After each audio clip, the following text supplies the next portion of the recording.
Ma'am, I already told you. The first-class lavatory is out of order. You'll need to use the one in economy. I just saw someone come out of it. 7-year-old multi-billionaire disciplines flight attendant who tried kicking elderly black woman from first class. The bathroom is out of order. That's what the flight attendant said. Not apologetically. Not with regret. With finality.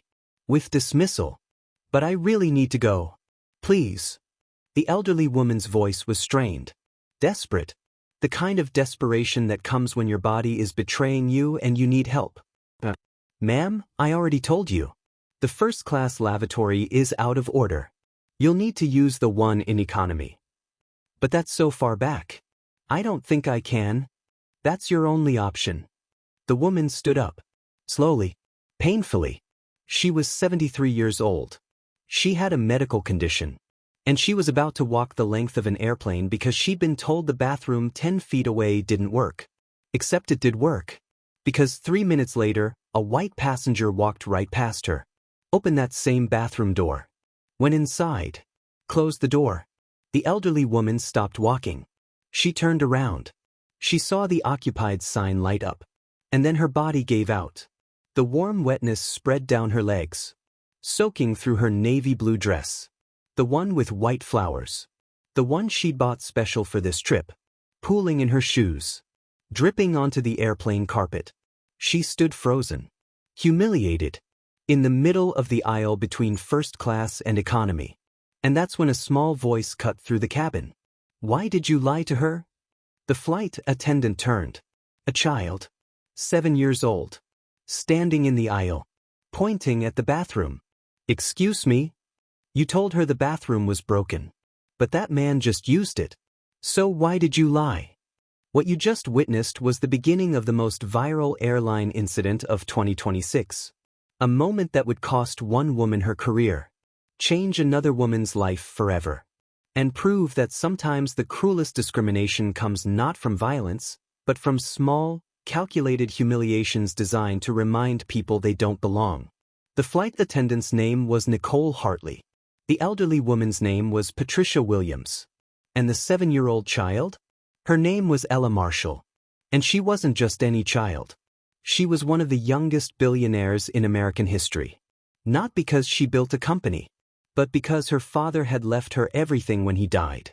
And she'd learned early that wealth without purpose is just numbers in an account. This is the story of Prestige Airways Flight 447. The story of what happens when dignity meets cruelty. When a grandmother's medical condition becomes a weapon used against her. When a child refuses to pretend she didn't see what everyone saw. The cameras were rolling. The phones were recording. Patricia Williams stood in the aisle in urine-soaked clothes while passengers pretended not to see. And by the time that plane finally took off, 1 hour and 12 minutes late, 3 lives had changed forever.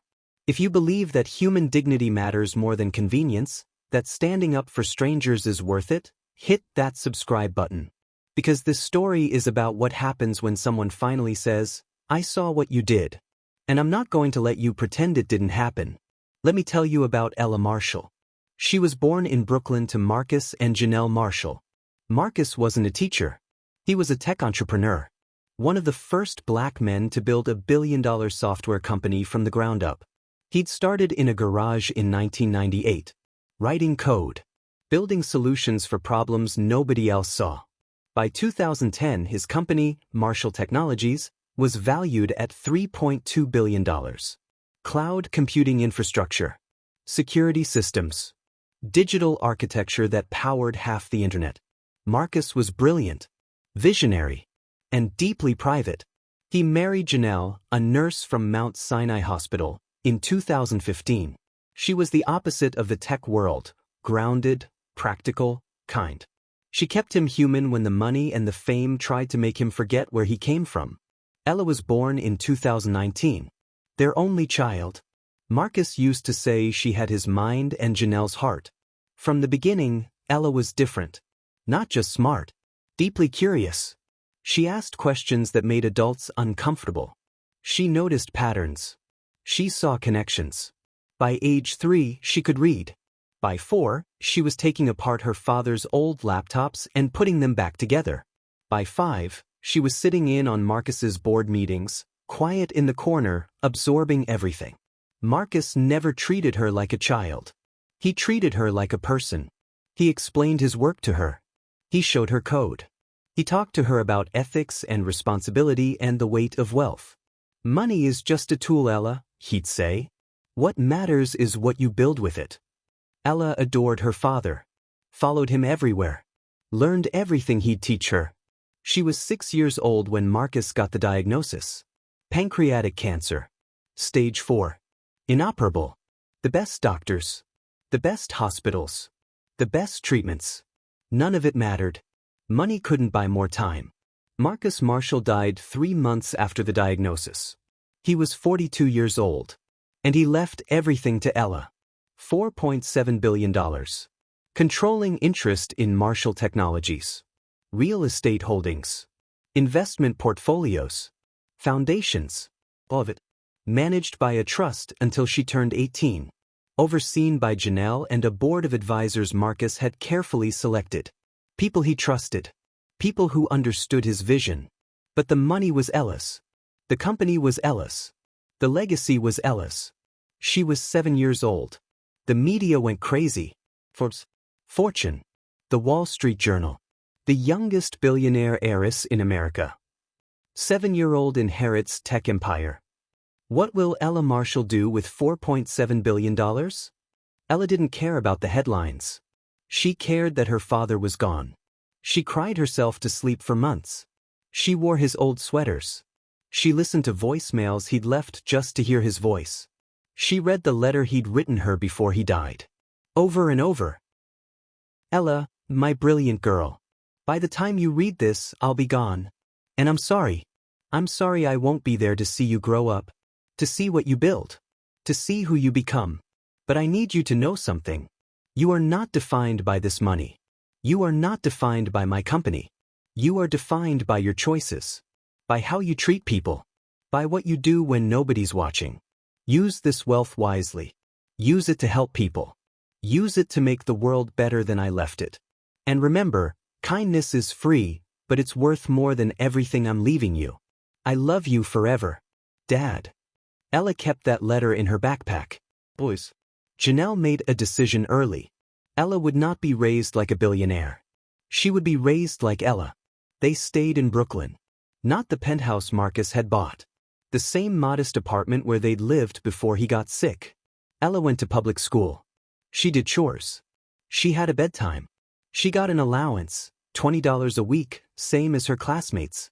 The only thing that changed, she traveled. Because Ella had inherited more than money. She'd inherited responsibility. She was now the majority shareholder of Marshall Technologies. She had a seat on the board. Technically. Legally. The board didn't take her seriously at first. A 7-year-old? At board meetings? But Ella showed up. Every month. She sat quietly. She listened. And occasionally she asked questions that made grown men nervous. Why are we expanding into military contracts? Dad didn't believe in that. This acquisition doesn't align with our values. Dad said we build tools that help people, not exploit them. You're cutting the diversity initiative? Dad would never approve that. The board learned quickly. Ella Marshall wasn't just Marcus's daughter. She was his legacy. And she was watching. Ella also traveled to conferences. To tech summits. To meetings with educators and policymakers. Not to promote herself. To promote her father's work. To ensure Marshall Technologies stayed true to his vision.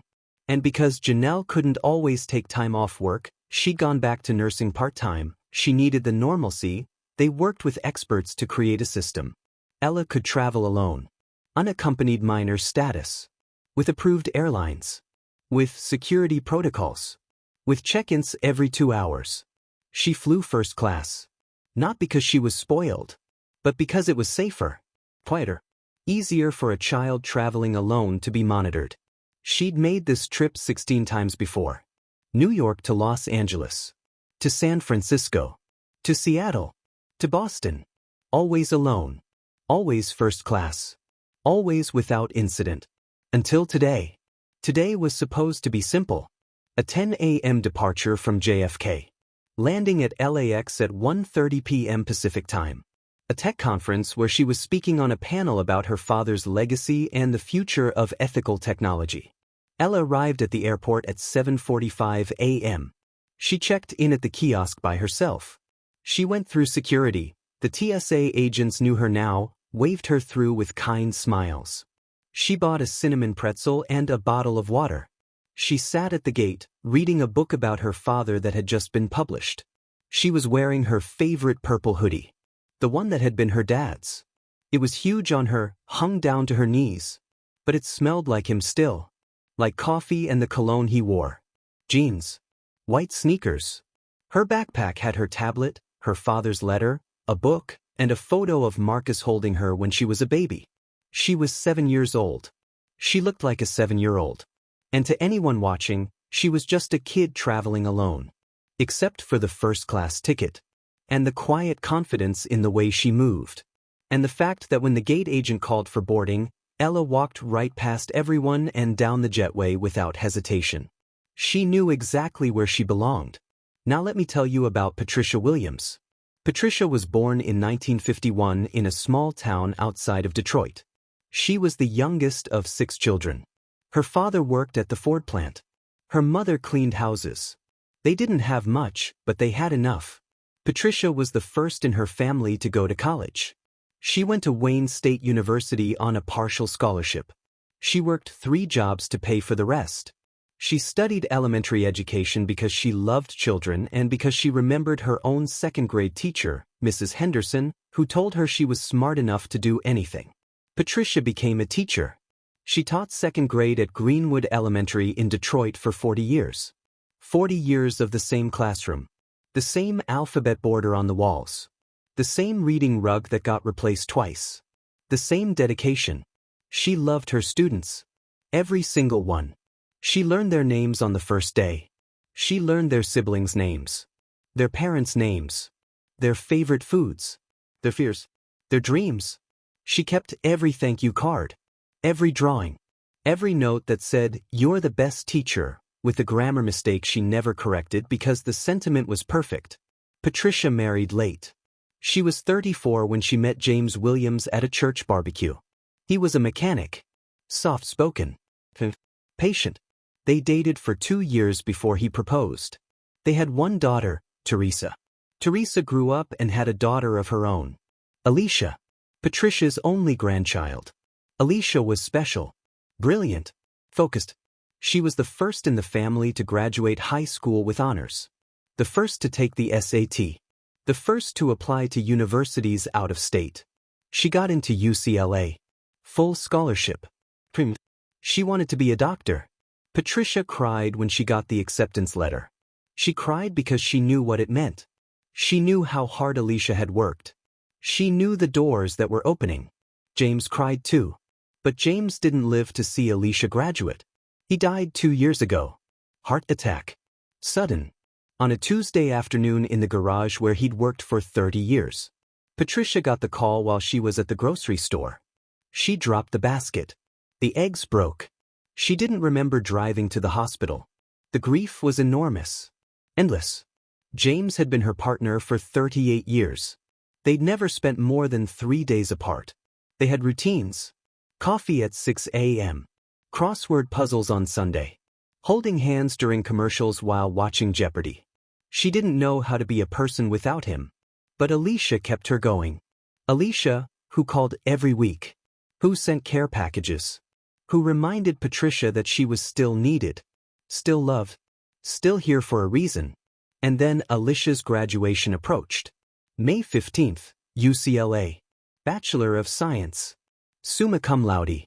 Patricia wanted to be there. She needed to be there. But Patricia had never flown before. Never. James didn't like planes. They'd always driven everywhere. Their honeymoon was a road trip to Niagara Falls.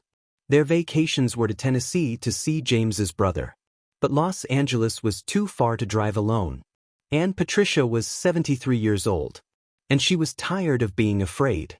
There was something else too. Something Patricia didn't talk about much. Something that made this trip even more complicated. Patricia had interstitial cystitis. A chronic bladder condition. It meant frequent urination. Urgent urination. The kind where when your body says go, you have maybe 5 minutes before it's not a choice anymore. She'd been managing it for 15 years. Medications. Dietary changes. Planning her life around bathroom locations. It was embarrassing. Isolating. The kind of thing you don't mention at dinner parties. Her doctor had been concerned about the flight. Patricia, 6 hours is a long time. You'll need aisle seats. You'll need to get up frequently. Are you sure about this? I'm sure. It's my granddaughter's graduation. I'll manage. Her doctor wrote her a letter. Medical documentation of her condition. Instructions for airline staff. A request for accommodation. Patricia packed it in her purse, along with extra undergarments. Adult diapers just in case. Wipes. A change of clothes in her carry-on. She was prepared. She was careful. She was doing everything right. She just didn't know that doing everything right wouldn't matter. So Patricia decided. She would fly. And she would fly first class. Not because she was frivolous. Not because she was trying to show off. But because first class had closer bathrooms. More space. More dignity. And because James had left her his life insurance. $25,000. And James would have wanted her to do something special. Something just for her. Patricia went to the bank. She withdrew the money for the ticket. She went to the travel agency on Jefferson Avenue. The woman behind the counter looked surprised when Patricia said she wanted first class. Are you sure, honey? That's a lot of money. Patricia was sure. The ticket cost $2,400. Round trip. JFK to LAX. First class. Seat 2A. Window. Close to the bathroom. Patricia bought a new dress. Navy blue with white flowers. She got her hair done at the salon where she'd gone for 30 years. She had her nails done for the first time in a decade. She packed her small suitcase with care. Her Bible. Photos of James. A card for Alicia. Extra clothes. Her medical documentation. She wore her pearl necklace. The one James had given her on their 10th anniversary. It wasn't expensive. The pearls were costume jewelry. But she'd worn it to every important event in her life. Patricia was nervous. She barely slept the night before. She checked her ticket 17 times. She called Teresa 3 times to make sure everything was correct. She took her medication at 6 a.m. She didn't drink much water, trying to minimize bathroom trips. Mama, you're going to be fine, Teresa said. It's just a plane. You'll be there before you know it. Patricia arrived at the airport 4 hours early. She sat near the gate. She watched people. She went to the bathroom 3 times before boarding. She hoped she'd fit in. She hoped she wouldn't embarrass herself. She hoped the flight attendants would be understanding about her condition. When they called for boarding, Patricia stood up. Her hands were shaking.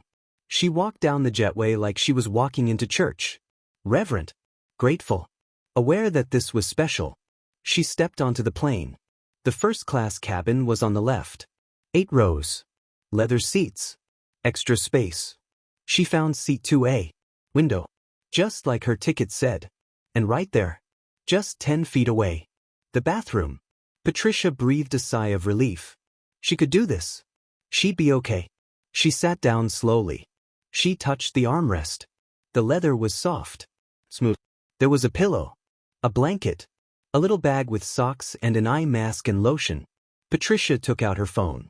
She took a picture of her seat. She sent it to Teresa. To Alicia. First class, she typed.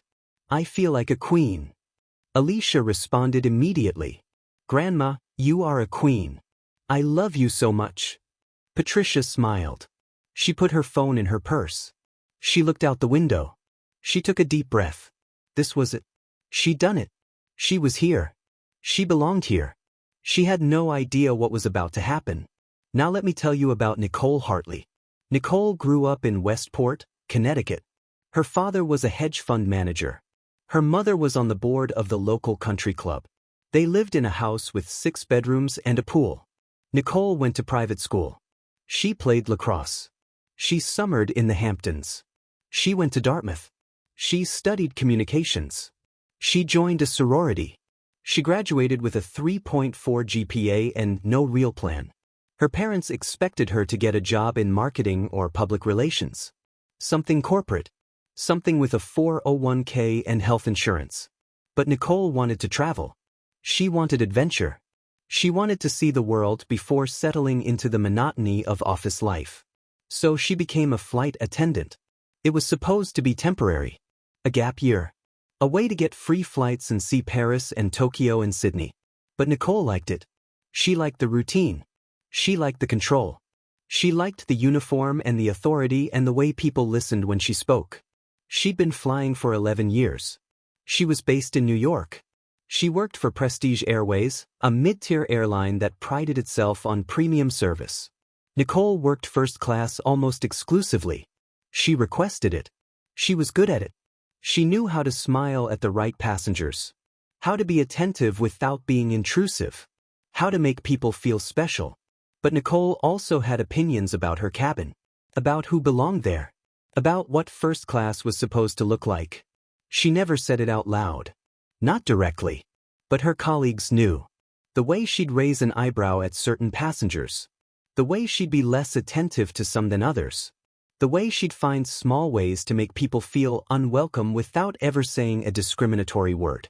She'd filed 6 suspicious passenger reports in her career. 6 times she'd claimed someone was acting erratically or threateningly. 6 times security had investigated and found nothing. But Nicole was never disciplined. She always claimed safety concerns. And the airline, afraid of liability, always sided with her. Nicole was married to Dylan, a corporate lawyer. They lived in Rye. They had no children.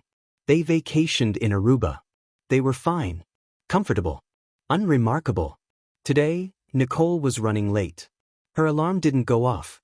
Traffic on the Hutchinson was terrible. She'd arrived at the airport frazzled and irritated. She hated working the 10 a.m. departure. It was always chaotic. Too many passengers. Too many demands. She boarded the plane at 9:15 a.m. She did her pre-flight checks. She arranged the amenity kits. She made sure the champagne was chilled. And then the passengers started boarding. Nicole stood at the entrance to the first-class cabin. Smiling. Greeting. Checking. A businessman in a suit. Welcome aboard. A young couple, honeymooners probably. Good morning. A woman with a designer handbag. So glad to have you with us. And then Patricia Williams stepped into the cabin. Nicole's smile didn't fade. But something in her eyes changed.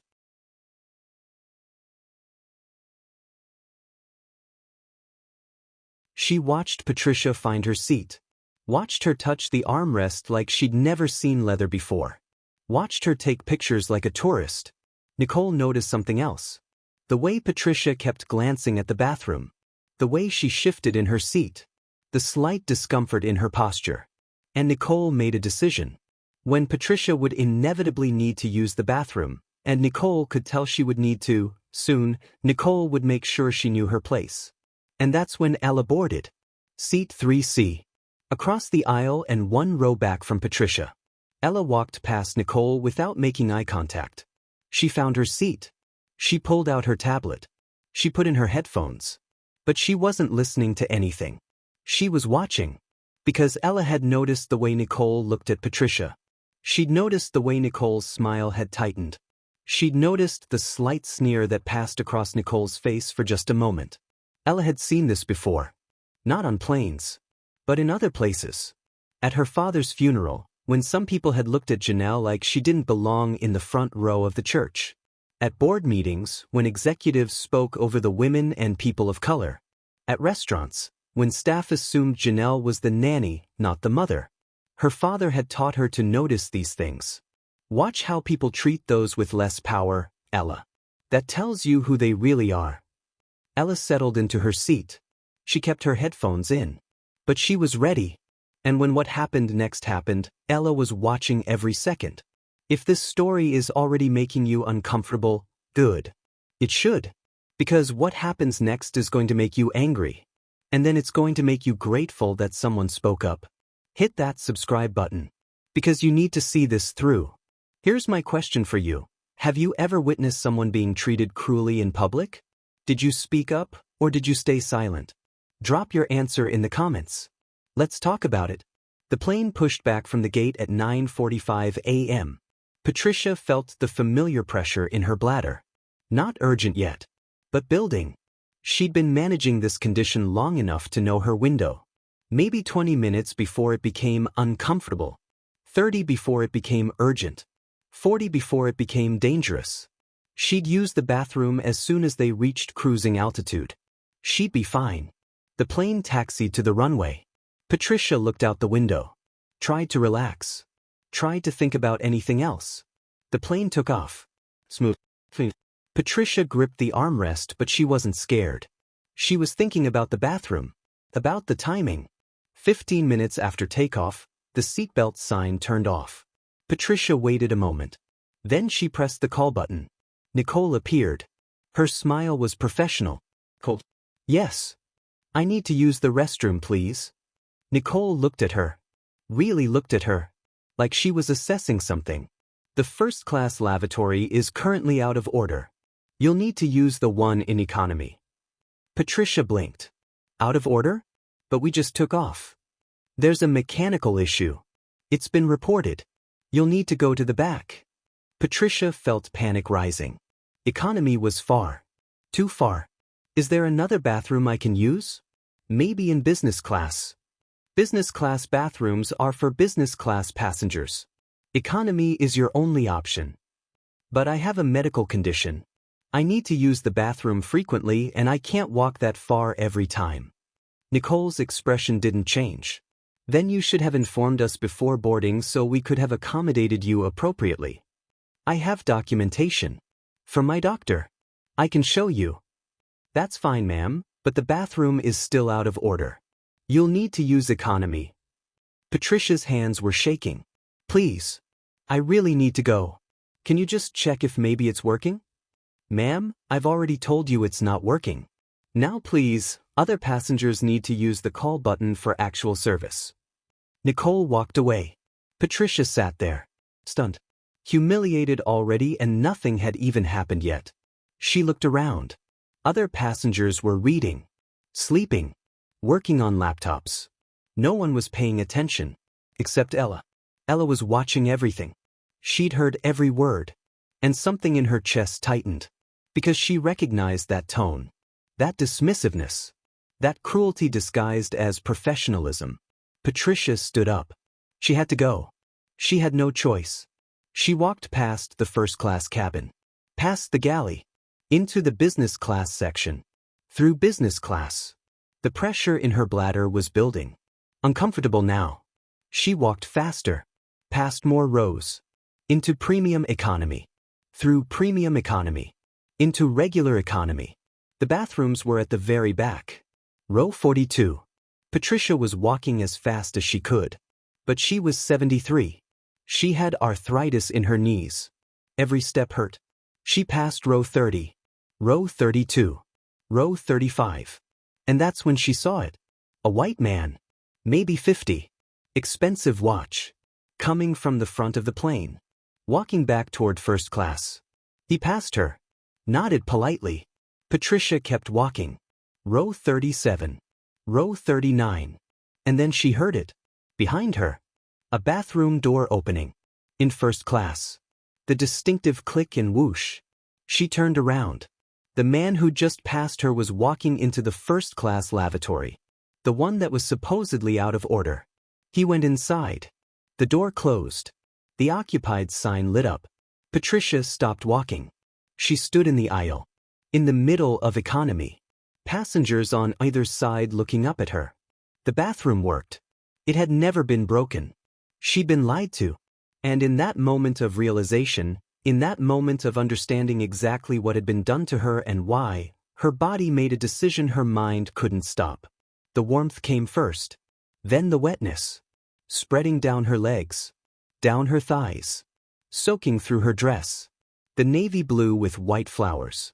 The one she'd bought special. The one she'd been so proud of. It soaked through her underwear.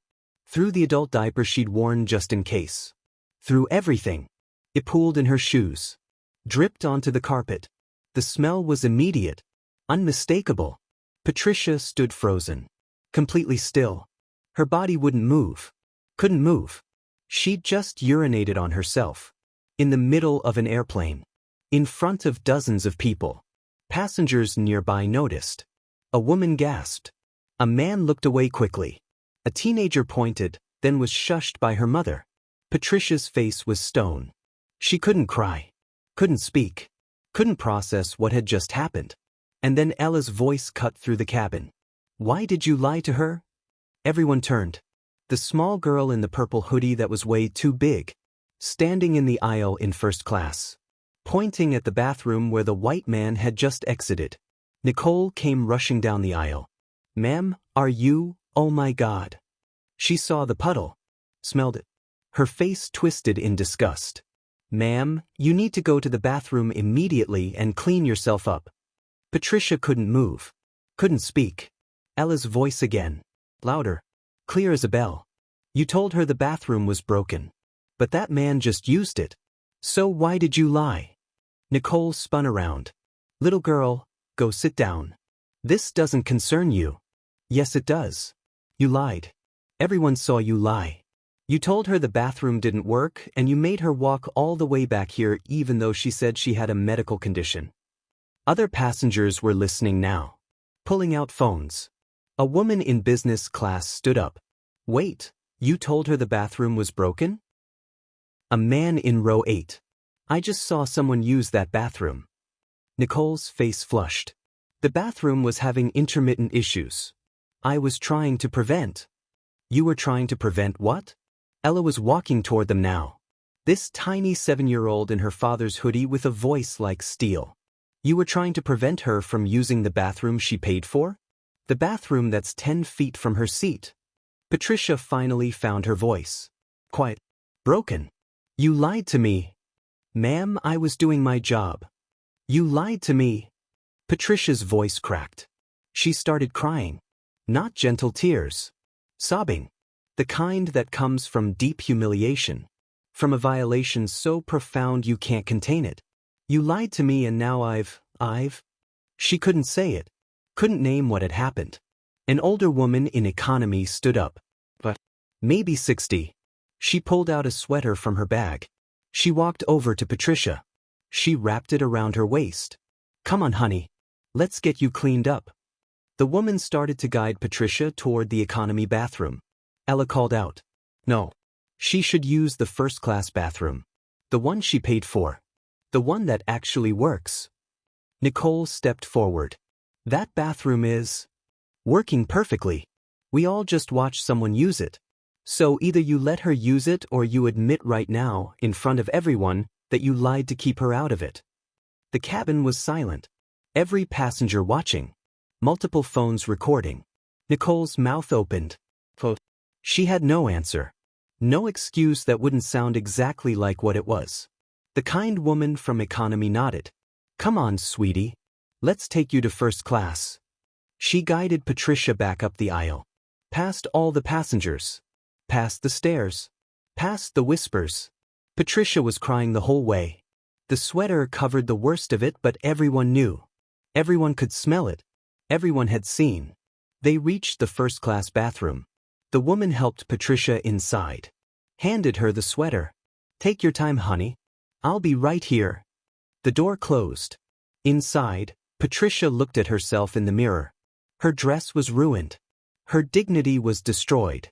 Her pearl necklace hung around her neck like a mockery. Like a promise that dressing up and trying to feel special would protect you from being treated like you didn't matter. She cleaned herself as best she could. Changed into the spare clothes from her carry-on. Plain black pants. A simple shirt. She threw the dress away. The one she'd bought special. Into the tiny airplane trash can. She washed her hands 7 times. Dried her face. Looked at herself in the mirror. She'd saved for 2 years. She'd lost her husband. She'd fought through grief and fear and a medical condition that made everything harder. She'd done everything right. And someone had still found a way to humiliate her. When Patricia finally opened the door, the kind woman was waiting. So was Ella. And so was Nicole. With the captain. Captain Morrison looked at Patricia. At her red eyes. At her changed clothes. At the devastation on her face. Mrs. Williams, I'm Captain Morrison. I'm so sorry for what happened. Can you tell me what occurred? Patricia's voice was barely a whisper. I asked to use the bathroom. She told me it was out of order. She made me walk to economy even though I told her I had a medical condition. And then I saw a man use that same bathroom. It was never broken. She lied. Captain Morrison turned to Nicole. Is this true? Nicole's voice was defensive. The bathroom was having issues earlier. I was trying to prevent. Was it working when she asked to use it? Silence. Was it working, Nicole? Yes, but... Then why did you tell her it wasn't? I didn't want her using it repeatedly. She said she had a medical condition. That she'd need to go frequently. It would have disrupted service. Disrupted service? The captain's voice was hard. Cold. You lied to a passenger with a documented medical condition to prevent her from using the bathroom she paid for? I was trying to maintain cabin order. You humiliated her. A male voice from row 5. We all saw what you did. A woman from row 3. She stood there and wet herself because of you. The kind woman from economy. She told you she had a medical condition and you didn't care. Ella spoke up, her voice cutting through the chaos. Captain, I have a question. What's Prestige Airways' policy on accommodating passengers with disabilities and medical conditions? Captain Morrison looked at this small child. We're required by law to provide reasonable accommodations. And is lying about a bathroom being broken a reasonable accommodation? No, it's not. Then what Nicole did wasn't just cruel. It was illegal. It's a violation of the Air Carrier Access Act. My father's company worked on accessibility compliance software for airlines. I know the law. The captain's face changed. He looked at Ella more carefully. And you are? Ella Marshall.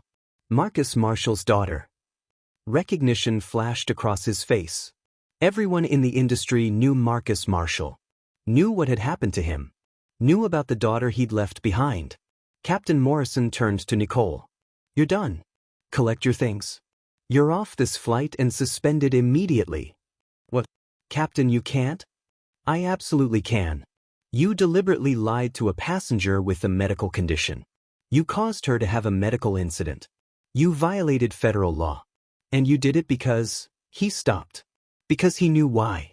Everyone knew why. Nicole's face was red. Tears starting. It wasn't about, I didn't. Get off my plane. Now. Nicole looked around. At all the passengers watching. At their phones recording. At their faces filled with disgust. She grabbed her bag. She walked toward the exit. But before she got there, Ella spoke one more time. Nicole. The flight attendant turned. I want you to know something. My father died 6 months ago. And one of the last things he told me was to watch how people treat those with less power. Because that's who they really are. You just showed everyone exactly who you are. Nicole's face crumpled. She turned and walked off the plane. The door closed behind her. But Patricia's humiliation wasn't over. Because she still had to sit in that seat for 5 more hours. In clothes that weren't the ones she'd planned to wear. In a cabin where everyone had seen what happened. Where everyone knew. The kind woman from economy hugged her. You're going to be okay, honey. What happened wasn't your fault. But Patricia felt like it was. Somehow. Like she should have known better. Should have been more prepared. Should have not trusted that she'd be treated like everyone else. Ella approached Patricia. Looked up at her with eyes that had seen too much grief for 7 years. Mrs. Williams? Patricia looked down at her. I'm Ella Marshall. And I want you to know something. What's that, sweetheart? What she did to you wasn't about you. It was about her.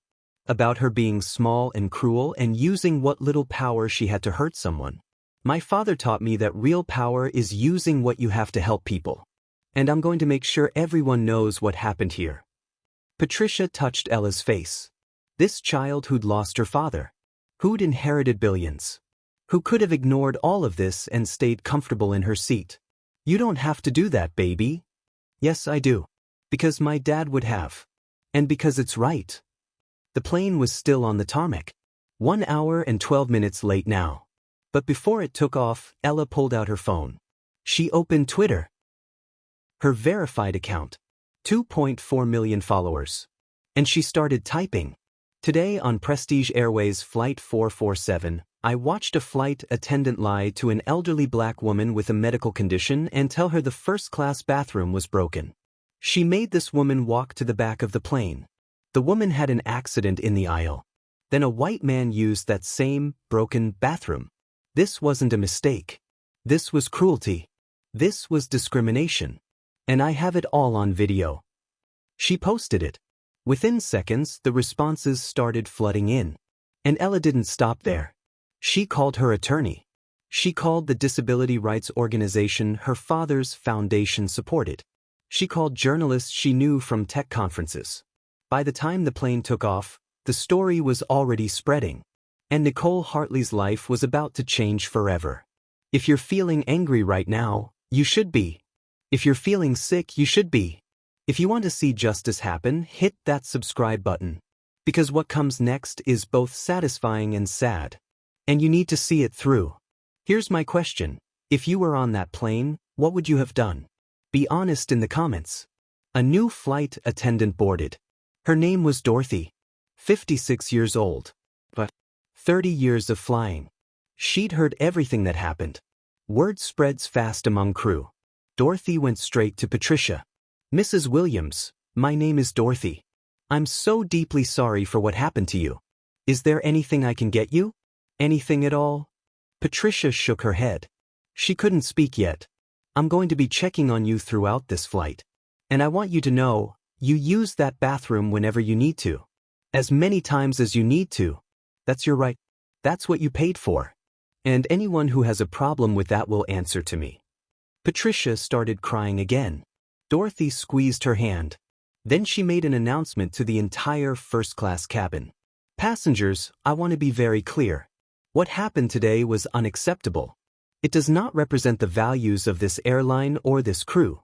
Mrs. Williams is a passenger who deserves respect and dignity, just like everyone on this aircraft. If anyone has a problem with that, you can speak to me directly. She looked around, daring anyone to say something. No one did. The plane finally took off at 11:17 a.m. 1 hour and 17 minutes late. Once they reached cruising altitude, something remarkable happened. Passengers started coming up to Patricia. The kind woman from economy. Her name was Sandra. I have 3 daughters. If anyone ever treated my mama like that, I'd lose my mind. You're a strong woman. An elderly white couple from row 2. The man spoke first. We should have said something sooner. We're sorry we didn't.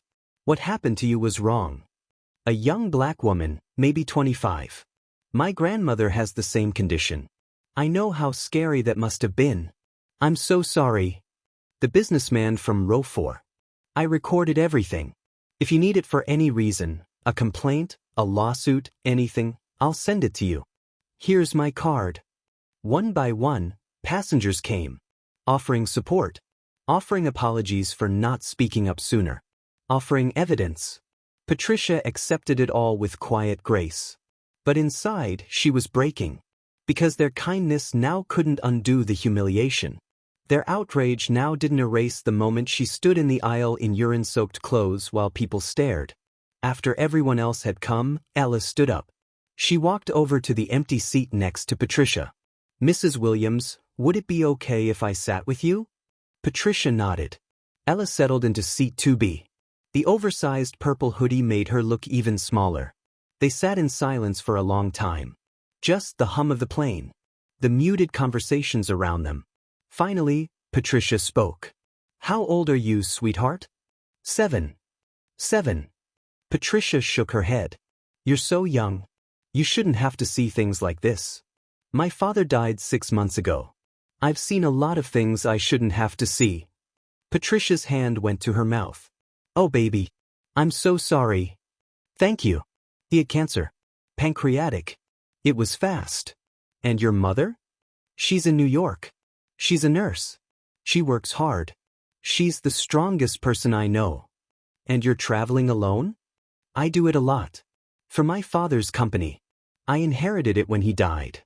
I have to make sure they're doing things the way he would have wanted. Patricia looked at this child. This tiny, grieving child carrying the weight of billions of dollars and a legacy she was too young to fully understand. That's a heavy burden for someone so small. My dad always said I was stronger than I looked. They were quiet again.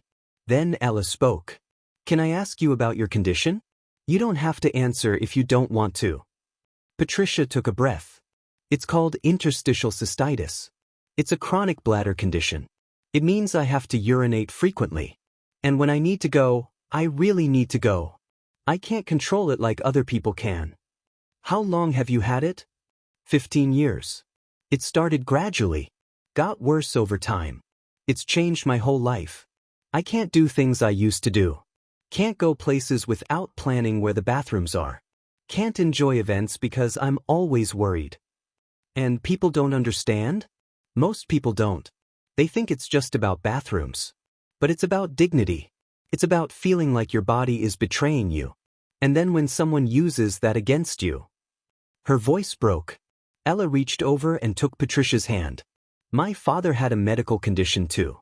At the end, he couldn't control a lot of things. His body was shutting down. And I watched people treat him differently. Like he was less than he was before. Like his illness made him less of a person. Patricia squeezed her hand. I'm sorry you had to see that. I'm sorry you had to experience what you experienced today. They talked for the next hour. Patricia told Ella about her granddaughter. About Alicia's graduation. About how proud she was. Ella told Patricia about her father. About his company. About the letter he'd left her. She pulled it out of her backpack. Let Patricia read it. Patricia cried when she read it. Your father was a wise man. And he raised a wise daughter. I'm trying. But it's hard. Being 7 and having all this money and all this responsibility. And everyone looks at me like I'm either a miracle or a freak. You're neither. You're just a little girl who lost her daddy and is trying to make him proud. Ella started crying then. The first tears she'd shed all day. Patricia pulled her close. This child and this grandmother. Both grieving. Both trying to navigate a world that didn't make space for them. Dorothy came by every 30 minutes. Checking on Patricia. Bringing her water. Asking if she needed anything. How are you feeling, Mrs. Williams? I'm okay. Thank you for asking. Thank you for being kind. You deserve kindness. And I'm sorry it took what happened for you to receive it. 2 hours into the flight, Patricia needed to use the bathroom again. She stood up slowly. Her hands were shaking. Dorothy noticed immediately. Mrs. Williams, the bathroom is right here. You take your time. I'll make sure nobody bothers you. Patricia walked the 10 feet. Use the bathroom. And nobody stared. Nobody whispered. Because Dorothy had made it clear that this woman deserved respect. When the plane finally landed at LAX at 2:47 p.m. Pacific time, Patricia gathered her things slowly. The small suitcase she'd packed with such care. The purse with her medical documentation that hadn't mattered. The photos of James. The card for Alicia. As she walked off the plane, Captain Morrison was waiting at the exit. Mrs. Williams. He handed her an envelope. This contains a full refund of your ticket, a written apology from our CEO, compensation for your experience, and lifetime platinum status with Prestige Airways. I know that doesn't undo what happened. But I want you to know that what Nicole Hartley did was inexcusable. It's being investigated fully. And changes are being made because of you. Patricia took the envelope. She didn't open it. Captain, I appreciate this. But I've heard promises before. After other incidents. Other videos. So forgive me if I don't believe things will really change. His face fell. I understand. But I hope we can prove you wrong. Patricia and Ella walked through the jetway together. At the gate, airline representatives were waiting.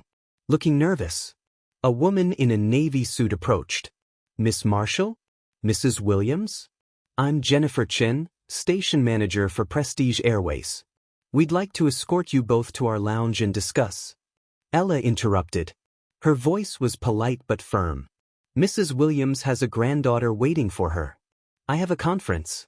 We don't have time for a meeting. Email everything to my attorney. The contact information is public. Jennifer nodded quickly. Of course. Miss Marshall. They walked toward baggage claim together. This unlikely pair. A 7-year-old billionaire in a hoodie too big and a 73-year-old teacher in clothes she hadn't planned to wear. At the exit, they stopped. Where are you staying, Mrs. Williams? With my daughter. In Inglewood. Is she picking you up? Yes. She should be here soon. Ella pulled out her phone. Can I have your number? I'd like to check on you. Make sure you're okay. Patricia smiled through fresh tears. You want my number? Yes, ma'am. If that's okay. Patricia recited it. Ella typed it in. A woman rushed through the doors. Mid-40s. Patricia's eyes. Tears already streaming down her face. Mama. Teresa saw her mother and ran. She wrapped Patricia in her arms. Mama, are you okay? I saw the videos. Everyone's sharing them. The whole internet is talking about it. I was so worried. I was so angry. I wanted to get on a plane and... I know, baby. I know. I'm okay. I'm here. Teresa pulled back. Saw Ella. Recognition flashed across her face. You're Ella Marshall. Marcus Marshall's daughter. Yes, ma'am. Teresa dropped to her knees. Hugged Ella tight. This grown woman hugging this small child. Thank you. Thank you for protecting my mama. Thank you for not staying quiet. Thank you for being brave when the adults weren't. She shouldn't have needed protecting. She had a ticket. She had a medical condition. She deserved basic human dignity. Teresa was crying. I know. But she did need protecting. And you were there. They exchanged numbers. Made promises to stay in touch. Patricia hugged Ella one last time. You're special, sweetheart. Your father would be so proud of you. Ella's voice was small. You think so? I know so. Ella watched them walk away. Patricia leaning on Teresa's arm. Still processing. Still healing. Ella's driver was waiting outside. A security detail her mother insisted on. How was your flight, Miss Marshall? Ella looked out the window. At the palm trees. At the sunshine. At all the people rushing to catch their planes. Living their normal lives. It was hard, she said quietly. Really, really hard. The driver nodded. He'd already seen the videos. Everyone had. As they drove away, Ella opened her phone. Her tweet had 4.2 million views. 87,000 retweets. 215,000 likes. 41,000 comments. The story was everywhere. And Nicole Hartley's life was about to get much, much worse. If you're still with me, if this story has you feeling all the feelings, hit that subscribe button. Because what happens next is where the internet does what it does, for better and worse. Do you think what happened to Nicole was justice? Or just public shaming? Drop your honest answer below. By the time Ella's car pulled up to her hotel at 4:15 p.m., the videos had been online for 5 hours. And they were absolutely everywhere. TikTok, Twitter, Instagram, Facebook, Reddit, YouTube, LinkedIn. The hashtags were trending worldwide. Hashtag Prestige Airways, hashtag Flight 447, hashtag Ella Marshall, hashtag Patricia Williams, hashtag Dignity Denied, hashtag Bathroomgate, hashtag Disability Discrimination. The videos showed everything. Nicole lying about the bathroom. Patricia's desperate walk to economy. The white man using the first-class bathroom seconds later. Patricia standing in the aisle, the puddle visible, the smell described by passengers. Ella's questions. Nicole's excuses. The captain's fury. By 5 p.m., 11.3 million views across all platforms. By 6 p.m., 18.7 million. By 7 p.m., news outlets everywhere were covering it. CNN, flight attendant fired after lying to elderly woman with bladder condition, causing public humiliation. NBC, Marcus Marshall's daughter exposes cruel treatment of disabled grandmother on flight. The Washington Post, viral video shows how disability discrimination and racism intersect at 30,000 feet. The Guardian, dignity denied, 7-year-old billionaire intervenes as flight attendant torments disabled passenger. The New York Times ran a major piece, The Patricia Williams Incident, when medical conditions become weapons of humiliation. People weren't just angry. They were furious. Because this wasn't ambiguous. This was documented. Nicole saying the bathroom was broken. The man using it minutes later. Patricia standing in soaked clothes. All on video. It was undeniable. Someone found Nicole's Instagram before she could delete it. Too late. Everything was screenshot and archived. Photos of her in exotic locations. Captions about living my best life and first class always. A post from 3 weeks ago. Some passengers just don't understand that first class is a privilege, not a right airplane nail polish. Another from last month. Maintaining standards in my cabin is what I do best. Crown. The comments exploded. Is this you on flight 447? You tortured a disabled woman. You're a monster. I hope you never work again. Someone found her wedding photos. Found Dylan, her husband. Found his law firm, Morrison & Klein LLP. The firm's social media was instantly flooded. Your associate's wife discriminated against a disabled elderly woman. Elder abuse. Disability discrimination. Fire him or lose all your clients. We will never hire your firm. Someone found Nicole's full employment history with Prestige Airways. Started calling passengers from her previous flights. 3 other incidents emerged. 3 other complaints from passengers of color. All dismissed. All swept under corporate rugs. A black businessman came forward. Nicole Hartley did something similar to me 2 years ago. Questioned my ticket 3 times. Made me feel like I'd stolen it. I complained. Nothing happened. A Latina woman. She made me move my seat because another passenger, a white passenger, wanted it. She said I'd be more comfortable in economy. I had a first-class ticket. An Asian passenger. She ignored me the entire flight. Served everyone around me but skipped me every time. When I asked for water, she rolled her eyes. By 8 p.m., medical professionals and disability advocates were flooding social media. A urologist. Interstitial cystitis is excruciating. When someone with IC says they need a bathroom, they need it. Denying access can cause medical harm, kidney damage, and severe psychological trauma. What was done to Patricia Williams is abuse. A disability rights lawyer. What Nicole Hartley did violated the Air Carrier Access Act. Airlines must provide reasonable accommodations for passengers with disabilities. Lying about a bathroom being broken to avoid accommodating someone is illegal. This is a federal case.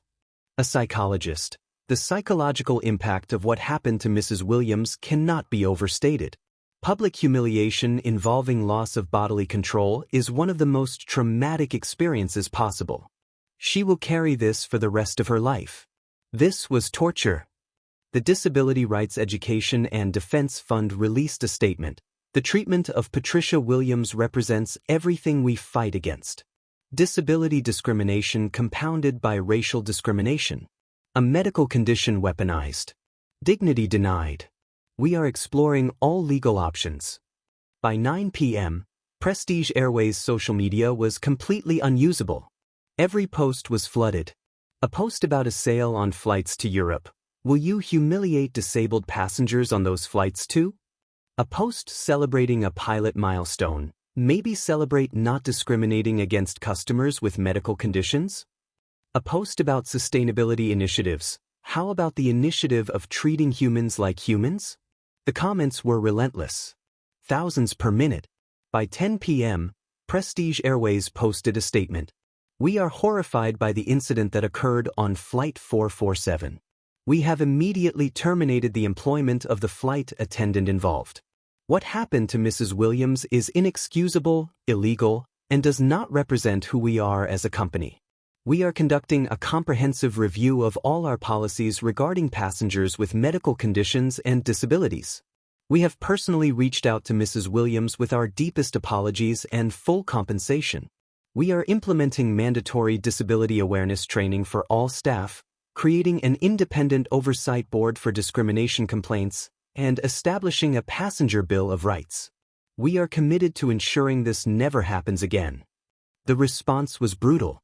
You only fired her because Ella Marshall has 2.4 million followers.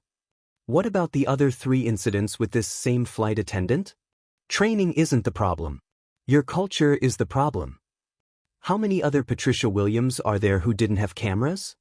Within an hour, someone had started a petition. Demand Prestige Airways face federal investigation for pattern of disability and racial discrimination. 250,000 signatures in 4 hours.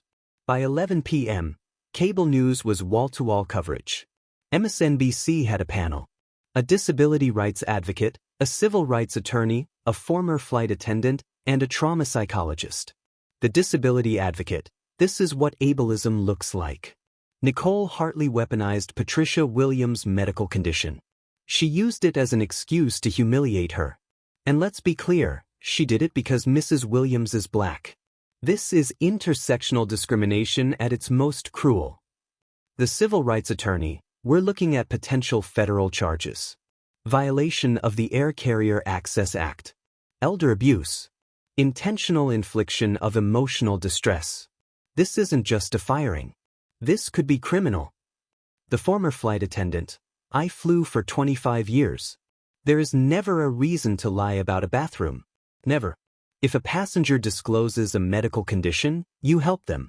That's the job. What Nicole did was sadistic. The trauma psychologist, Mrs. Williams will likely develop PTSD from this. She may never fly again. She may never feel safe in public spaces again. The damage done in those minutes will echo for years. CNN ran a special, Flying While Different, the hidden crisis of discrimination in air travel. They interviewed wheelchair users denied boarding, blind passengers removed for safety reasons, deaf passengers treated like they were stupid, passengers with diabetes having insulin confiscated, a disability rights activist in a wheelchair. What happened to Patricia Williams is extreme, but it's not surprising. Disabled people face discrimination on flights constantly. We're treated like inconveniences, like our needs are burdens. And when you add race to that equation, it gets exponentially worse. Fox News, surprisingly, condemned Nicole unanimously. What happened on that flight was cruel, illegal, and indefensible. That woman deserved better. Period. By midnight, Nicole Hartley's name was everywhere. Her full name, her address in Rye, New York, her husband's name and workplace. Morrison and Klein's website crashed. Their phone system was overwhelmed. Their email was flooded with thousands of messages. By 1 a.m., the law firm posted a statement. We are aware of the incident involving the spouse of one of our associates. While this is a personal matter, the actions depicted in the videos are contrary to our firm's values. Dylan Hartley has voluntarily taken a leave of absence. We are reviewing the situation. Translation, they were figuring out if they could fire him without a lawsuit. By 2 a.m., #WhereIsNicole was trending globally. People wanted to hear from her. Wanted an apology. Wanted accountability. All her social media was deleted. But the internet is forever. Every post archived. Every photo saved. Every comment screenshot and analyzed. By 6 a.m. the next morning, Nicole posted a video. She was sitting in her living room. Hair unwashed, pulled back in a messy bun. No makeup. Wearing a sweatshirt. Red, swollen eyes. Tissues everywhere. I need to address what happened on Flight 447. What I did to Mrs. Williams was wrong. It was cruel. It was inexcusable. And I take full responsibility. Her voice shook. I lied to her about the bathroom. I knew she had a medical condition. She told me. She showed me documentation. And I lied to her anyway. I made her walk to the back of the plane knowing she might not make it. And she didn't. And that's my fault. She wiped her eyes. I've spent the last 18 hours asking myself why. Why would I do something so cruel? And the truth is, I let bias and prejudice dictate my actions. I saw a black woman in first class and I made assumptions.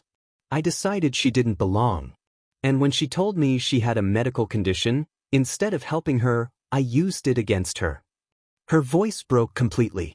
Mrs. Williams, if you're watching this, I am so sorry. What I did to you was one of the cruelest things I've ever done in my life. I humiliated you. I violated your dignity. I caused you pain and trauma that I can never take back. There is no excuse. There is no justification. I was wrong. Completely, utterly wrong.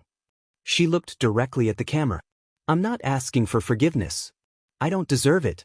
I just want you to know that I see what I did. I understand the harm I caused. And I'm going to spend the rest of my life trying to be better than the person I was on that flight. She paused. To Ella Marshall, you were right to speak up. You were right to call me out. You were brave when I was cowardly. And I'm sorry I dismissed you and tried to silence you. You're 7 years old and you have more integrity than I've shown in 34 years. The video ended. Comments flooded in immediately. Too little, too late. She's only sorry she got caught on camera. Crocodile tears. She checked her appearance multiple times before recording. She needs to face criminal charges, not just post an apology video. But some defended her. At least she's taking accountability. That's more than most people would do. She admitted everything. She's lost her job, her reputation. When is enough enough? Public shaming has gone too far. She made a terrible mistake, but she's still human. The debate raged. Was this genuine remorse or damage control? Did she deserve forgiveness or permanent consequences? Was public shaming justice or cruelty? By noon, think pieces were everywhere. The Atlantic, the Patricia Williams incident, intersectionality and the cruelty of everyday discrimination. HuffPost, how disability discrimination and racism compound to create unique trauma. Vox, Ella Marshall and the burden we place on child advocates. That last piece was particularly thoughtful, written by a Black disabled woman journalist. Ella Marshall did what dozens of adults on that plane wouldn't do. She spoke up. She used her wealth and platform for good. She refused to be complicit. But we cannot build a world where justice depends on a 7-year-old billionaire happening to be in seat 3C. We need systemic change. We need accountability that doesn't require virality. We need a world where Patricia Williams can fly with a medical condition without it being weaponized against her. Where her blackness doesn't make her suspect. Where her age doesn't make her invisible. Where she can exist in first class without having to prove she belongs. Ella read that piece in her hotel room that afternoon. She read it 3 times. Highlighted passages. Saved it. Then she opened her laptop. She had a speech to give tomorrow at the tech conference. And she knew exactly what she needed to say. If you've made it this far, you're invested. Hit that subscribe button because the ending brings everything full circle. Is public shaming of people like Nicole justified? Or does it go too far? Drop your honest thoughts. The next morning, Ella stood backstage at the Los Angeles Convention Center. 3,000 people in the audience. Developers, entrepreneurs, educators, investors, policymakers. Media everywhere. She was the youngest keynote speaker in the conference's 30-year history. She was wearing a blazer her mother had picked out. Purple. And underneath, her father's oversized hoodie. A compromise. Professional and personal. The conference organizer approached. Ella, are you ready? Yes. I have to ask, are you planning to talk about yesterday? Yes. Some sponsors are nervous. They're worried about controversy. About the optics of a child discussing something so heavy. Ella looked at her steadily. Then maybe they shouldn't sponsor conferences where they might hear uncomfortable truths. The organizer smiled. That's what I told them. At 9 a.m., Ella walked on stage. The applause was immediate. Thunderous. A standing ovation before she'd said a word. Some people were crying already. She waited for silence. When the room finally quieted, she spoke. Yesterday, I witnessed something on my flight here. And I can't give this keynote without talking about it. She told the story of it. Patricia's condition. Nicole's lie. The walk to economy. The white man using the broken bathroom. Patricia standing in the aisle. The smell. The puddle. The devastation. The room was absolutely silent. I'm 7 years old. My father died 6 months ago and left me $4.7 billion and his company and his legacy. I have more money than most people will see in 10 lifetimes. I have lawyers on speed dial. I have a platform. I have power. Her voice was steady, but her hands were shaking slightly. But Mrs. Patricia Williams, a 73-year-old retired teacher with a chronic bladder condition who saved for 2 years to buy a first-class ticket, she had no power. No platform. Just a ticket and the hope that when she said, "I have a medical condition," someone would help her instead of punish her. I didn't help her yesterday because I'm wealthy. I helped her because my father taught me to. Because 6 months before he died, when his body was failing and he couldn't control things anymore, I watched him get treated differently. I watched people look at him like he was less than. And he told me, "Ella, watch how people treat those who are vulnerable. That tells you everything about their character." Some people in the audience were crying now. Mrs. Williams was vulnerable. She disclosed a medical condition. She asked for help. And Nicole Hartley weaponized that vulnerability. She used it to humiliate her. To remind her that she didn't belong. The video went viral. Nicole was fired. Prestige Airways is changing policies. And people are calling it justice. Ella paused. But it's not justice. It's consequences. Justice would be if Mrs. Williams never had to experience that. Justice would be if disabled passengers could fly without fear. Justice would be if black women could exist in first class without having to prove they belong. Justice would be if someone with a medical condition could say, "I need help," and receive help, not cruelty. The audience was riveted. My father built a company worth billions. But you know what he told me mattered more than the money? The culture. The values. How you treat the person with the least power in the room. Because that's who you really are. Yesterday, dozens of adults watched what was happening. They saw Nicole lie. They saw Patricia struggle. They saw her standing in the aisle after her body betrayed her. And most of them did nothing. They looked away. They pretended not to see. They filmed it, but they didn't stop it. Her voice got stronger. So here's what I'm asking you. All of you. You're brilliant. You're powerful. You build things that change the world. But what are you building for people like Mrs. Williams? For disabled people? For elderly people? For people whose bodies don't work the way yours do?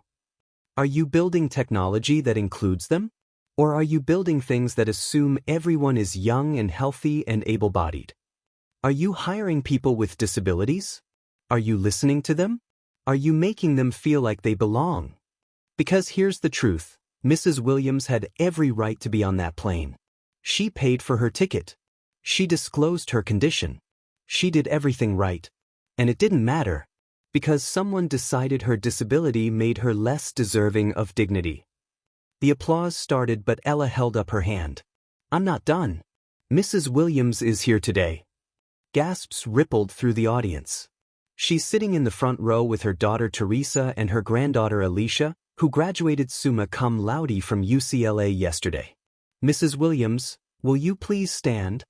Patricia stood slowly. She was wearing a purple dress. The same shade as Ella's blazer and hoodie.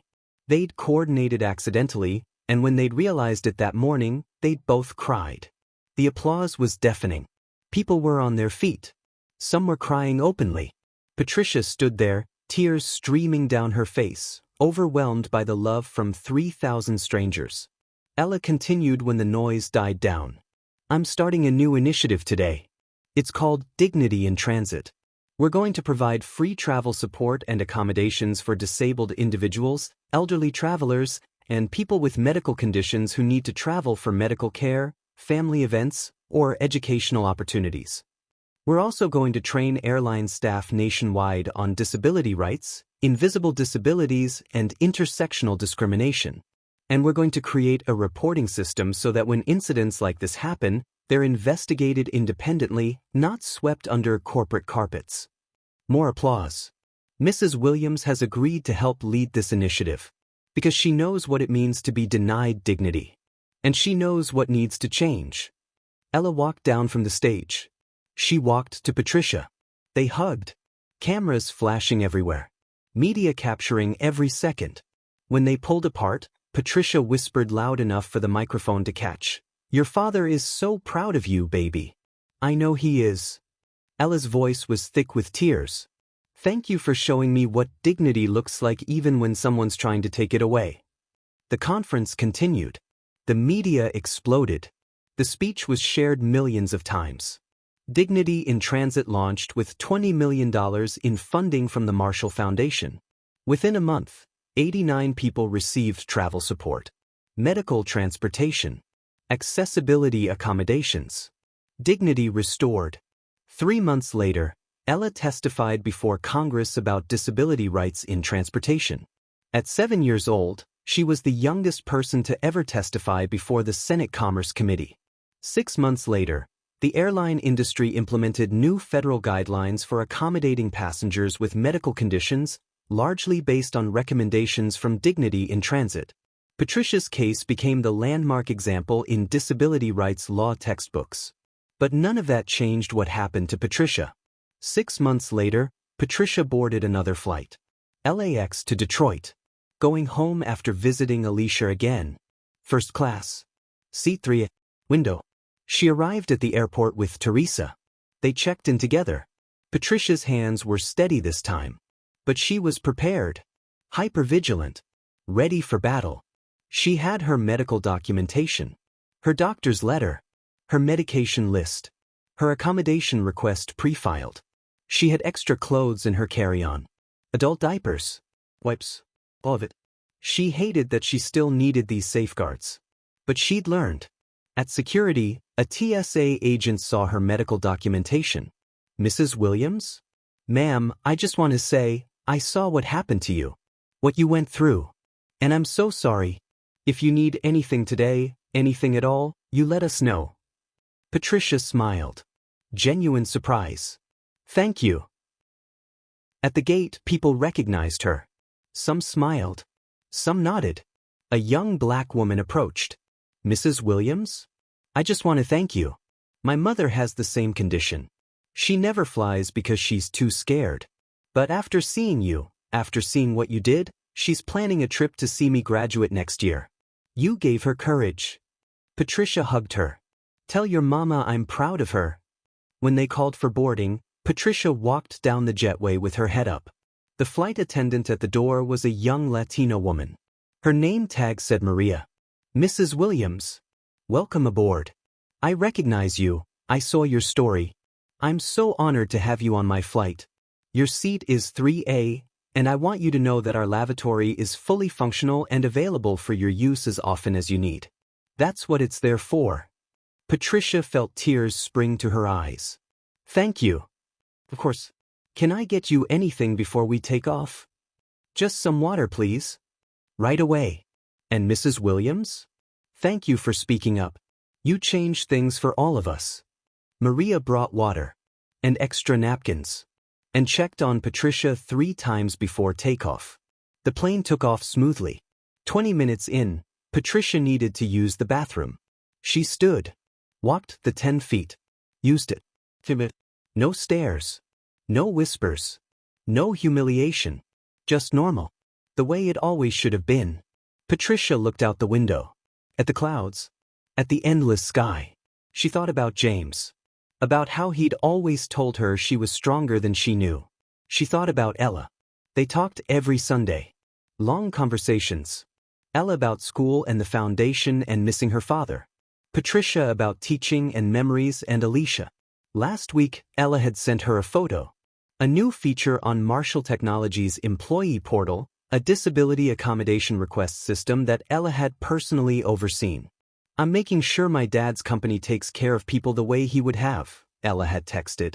Patricia had responded, he'd be so proud. I'm proud. The plane landed in Detroit 3 hours later. Patricia gathered her things. Walked off with dignity. Teresa was waiting. How was the flight, Mama?